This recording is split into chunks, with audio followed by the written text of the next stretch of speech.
안녕하세요. 오늘도 던전 한 칸 움직이기 위해 카드를 태우고 이걸 지금 써야 하나 아껴야 하나 하면서 인생의 중요한 결정을 내리고 계신 용병 여러분 반갑습니다. 그리고 아직 입문은 안 했지만 글룸헤이븐 그거 박스가 거의 쌀포대라며 하면서 살짝 겁먹고 계신 예비 용병님들도 환영합니다. 오늘 이야기할 게임은 한때 보드게임객 BGG 1위를 오랫동안 지키며 전 세계 보드게이머들의 시간과 책상 그리고 허리 건강을 위협했던 게임 바로 글룸헤이븐입니다. 글룸헤이븐은 단순히 크고 무거운 던전 크롤러가 아닙니다.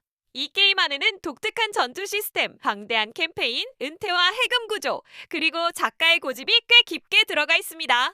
그래서 오늘은 글룸헤이븐에 대해 알고 나면 더 재미있어지는 10가지 이야기를 준비했습니다. 스포일러는 최대한 피해서 이야기할 테니 아직 캠페인을 진행 중인 분들도 안심하고 보셔도 됩니다. 1.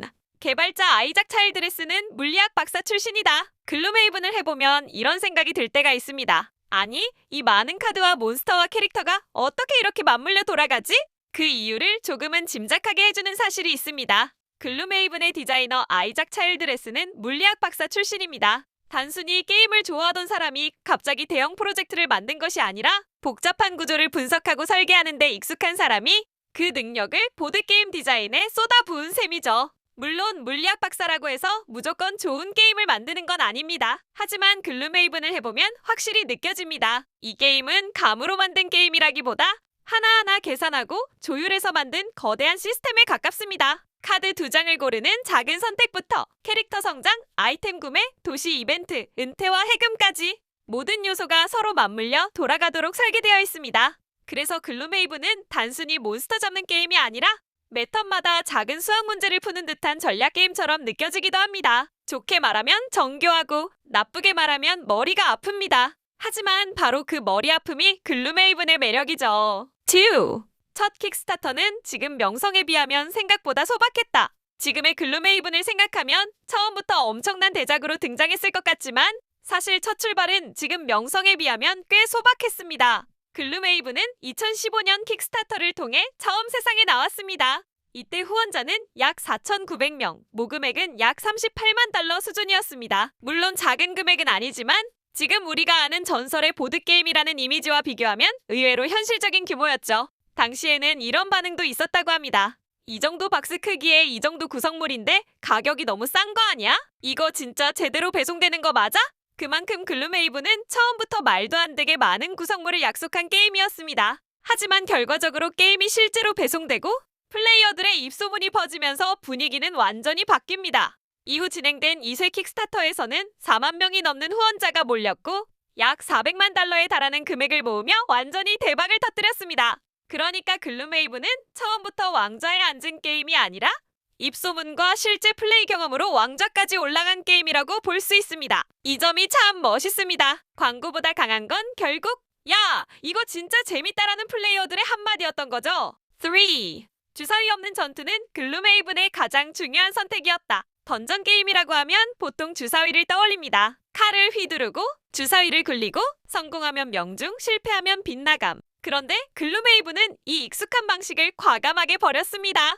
대신 사용한 것이 바로 전투 보정 덱입니다. 공격을 할 때 주사위를 굴리는 대신 각 플레이어가 가진 보정 카드 덱에서 카드를 한 장 뽑습니다. 그리고 그 카드에 따라 공격력이 올라가거나 내려가고 특수 효과가 붙기도 합니다. 이 시스템의 좋은 점은 단순합니다. 운은 존재하지만 그 운을 어느 정도 관리할 수 있습니다. 플레이어는 성장하면서 자신의 보정 덱을 개선할 수 있고 불리한 카드를 제거하거나 좋은 카드를 추가하면서 캐릭터의 전투 스타일을 만들어갑니다. 즉, 글룸헤이븐의 전투는 주사위가 나를 배신했다가 아니라 내가 준비한 덱이 지금 이런 결과를 냈다에 가깝습니다. 이 차이가 생각보다 큽니다. 완전히 운이 없는 게임은 아니지만 무작정 주사위 한 번에 모든 게 망가지는 느낌은 훨씬 줄어듭니다. 그래서 글룸헤이븐의 전투는 랜덤성과 전략성 사이에서 꽤 절묘한 균형을 보여줍니다. 이 시스템 덕분에 플레이어는 매번 생각하게 됩니다. 이번 턴에 강하게 밀어붙일까? 아니면 카드를 아끼면서 다음 방을 준비할까? 지금 이 카드를 태우면 나중에 버틸 수 있을까? 글룸헤이븐에서 진짜 적은 몬스터가 아닐지도 모릅니다. 진짜 적은 언제나 내 손패입니다. 4. 박스 무게는 약 10kg. 진짜로 무겁다. 글룸헤이븐을 처음 받아본 사람들이 공통적으로 하는 말이 있습니다. 이거 보드게임 맞아? 글루메이븐 본판의 무게는 약 9.8kg 정도로 알려져 있습니다. 거의 쌀 한 포대에 가까운 무게죠. 여기에 오거나이저를 넣고 확장이나 추가 구성물을 함께 보관하기 시작하면 체감 무게는 더 올라갑니다. 그래서 보드게이머들 사이에서는 글룸헤이븐을 두고 이런 농담을 하곤 합니다. 이건 보드게임이 아니라 운동기구다. 이 게임을 들고 이동하면 이미 시나리오 하나 깬 거다. 진짜 캠페인은 박스를 책장에 넣는 순간 시작된다. 그런데 이 무게에는 이유가 있습니다. 수많은 맵 타일, 몬스터 스탠디, 카드 더미, 캐릭터 박스, 봉투와 해금 요소, 시나리오북, 규칙서까지. 글룸헤이븐은 구성물 자체가 하나의 세계에 가깝습니다. 박스를 여는 순간 단순히 게임을 꺼내는 느낌이 아니라 거대한 판타지 캠페인에 문을 여는 느낌이 듭니다. 물론 셋업할 때는 살짝 후회합니다. 하지만 이상하게도 정리를 끝내고 나면 또 다음 시나리오가 하고 싶어집니다. 그게 글룸헤이븐의 무서운 점입니다. 무거운데 다시 꺼내고 싶습니다. 5. 봉투 X는 글룸헤이븐 최고의 미스터리 중 하나다. 글룸헤이븐에는 플레이어의 호기심을 자극하는 요소가 많습니다. 잠긴 상자, 아직 열 수 없는 캐릭터 박스, 조건을 만족해야 공개되는 카드들. 그 중에서도 가장 유명한 것 중 하나가 바로 봉투 X입니다. 자세한 내용은 스포일러라 말할 수 없습니다. 정말 말할 수 없습니다. 다만 확실한 건 봉투 X는 단순한 보너스 구성물이 아니라 글룸헤이븐 플레이어들 사이에서 오랫동안 이야기된 일종의 전설 같은 존재라는 점입니다. 누군가는 이 요소를 굉장히 좋아했고 누군가는 너무 어렵거나 불친절하다고 느꼈습니다. 하지만 바로 그 점 때문에 더 유명해졌습니다. 글룸헤이븐은 플레이어에게 모든 것을 친절하게 설명해주는 게임이 아닙니다. 때로는 직접 추리하고, 기록하고, 의심하고, 게임 바깥까지 생각하게 만듭니다.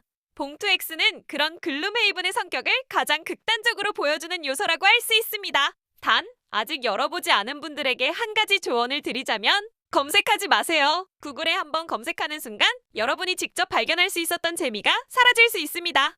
글룸헤이븐에서 가장 무서운 몬스터는 스포일러입니다. 6.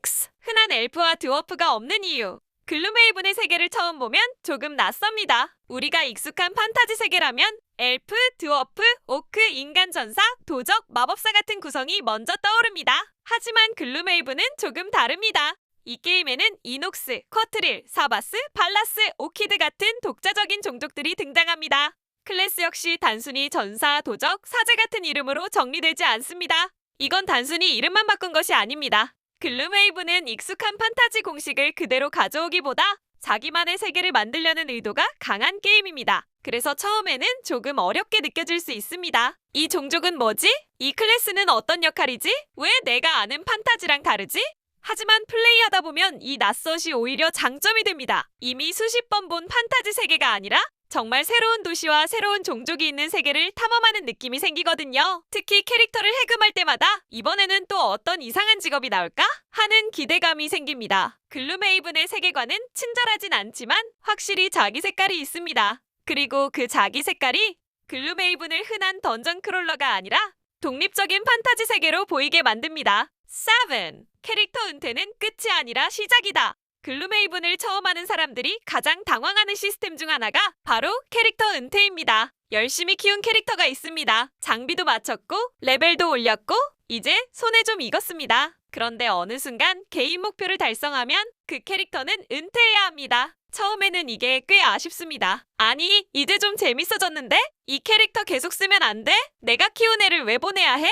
하지만 글룸헤이븐에서 은퇴는 벌칙이 아닙니다. 오히려 캠페인을 앞으로 밀어주는 핵심 장치입니다. 캐릭터가 은퇴하면 도시의 번영도가 올라가고 새로운 요소가 해금되고 때로는 새로운 캐릭터 클래스가 열립니다. 즉, 은퇴는 캐릭터 하나의 끝이지만 캠페인 전체로 보면 새로운 시작입니다. 이 시스템 덕분에 글룸헤이븐은 한 캐릭터만 계속 성장시키는 게임이 아니라 여러 세대의 용병들이 도시와 세계를 변화시키는 이야기처럼 느껴집니다. 내가 처음 만든 캐릭터는 떠났지만 그 캐릭터가 남긴 흔적은 캠페인에 남습니다. 생각해보면 꽤 멋진 구조입니다. 한 명의 영웅이 모든 걸 해결하는 이야기가 아니라 여러 용병들이 각자의 목표를 이루고 떠나며 조금씩 세계를 바꿔가는 이야기니까요. 물론 막상 은퇴할 때는 서운합니다. 그래도 보내줘야 합니다. 글룸헤이븐에서 좋은 부모란 자식을 던전에 오래 붙잡아두지 않는 부모입니다. 8.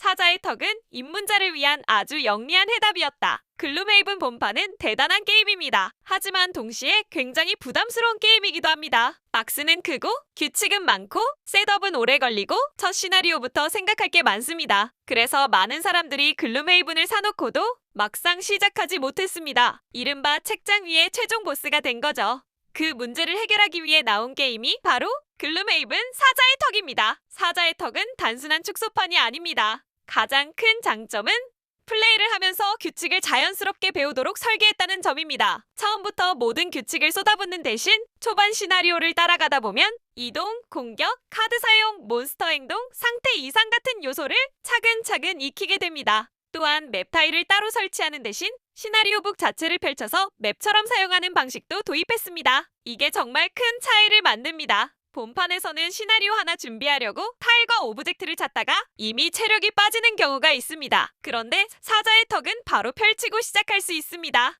그래서 사자의 턱은 글룸헤이븐은 궁금하지만 본판은 무섭다는 사람들에게 가장 좋은 입문작이 되었습니다. 글룸헤이븐 본판이 거대한 산이라면 사자의 턱은 잘 만들어진 등산로입니다. 물론 등산로라고 해서 안 힘든 건 아닙니다. 그래도 길은 훨씬 친절합니다. 9. 디지털 버전은 귀찮은 부분을 덜어낸 훌륭한 이식작이다. 보드게임을 디지털로 옮기면 호불호가 갈리는 경우가 많습니다. 손맛이 사라진다. 테이블 위에서 떠드는 재미가 줄어든다. 컴포넌트를 만지는 맛이 없다. 그런데 글룸헤이븐 디지털 버전은 꽤 좋은 평가를 받았습니다. 이유는 분명합니다. 글룸헤이븐에서 가장 귀찮은 부분을 컴퓨터가 대신해주기 때문입니다. 몬스터 이동 계산, 상태 이상 처리, 피해량 계산, 원소 관리, 카드 셔플, 각종 토큰 정리, 보드판 위에서는 플레이어가 직접 신경 써야 하는 것들을 디지털 버전에서는 시스템이 자동으로 처리해줍니다. 덕분에 플레이어는 선택에 더 집중할 수 있습니다. 물론 디지털 버전이 보드게임의 감성을 완전히 대체할 수는 없습니다. 친구들과 둘러앉아 아니 왜 거기로 가? 내가 먼저 때릴게. 잠깐만 이 몬스터 이동 이거 맞아? 하면서 떠드는 재미는 실물 보드게임만의 매력이죠. 하지만 글룸헤이븐의 시스템 자체를 빠르게 즐기고 싶다면 디지털 버전은 매우 좋은 선택입니다. 특히 본판 셋업이 부담스러운 사람에게는 거의 구원 같은 존재입니다. 글룸헤이븐 디지털을 해보면 이런 생각이 듭니다. 아, 내가 힘들었던 건 게임이 아니라 정리였구나. 찬! 프로스트헤이븐은 글룸헤이븐보다 더 거대하다. 글룸헤이븐을 처음 보면 이런 생각이 듭니다. 이보다 더 큰 게임이 있을까? 그런데 있습니다. 바로 후속작 프로스트헤이븐입니다.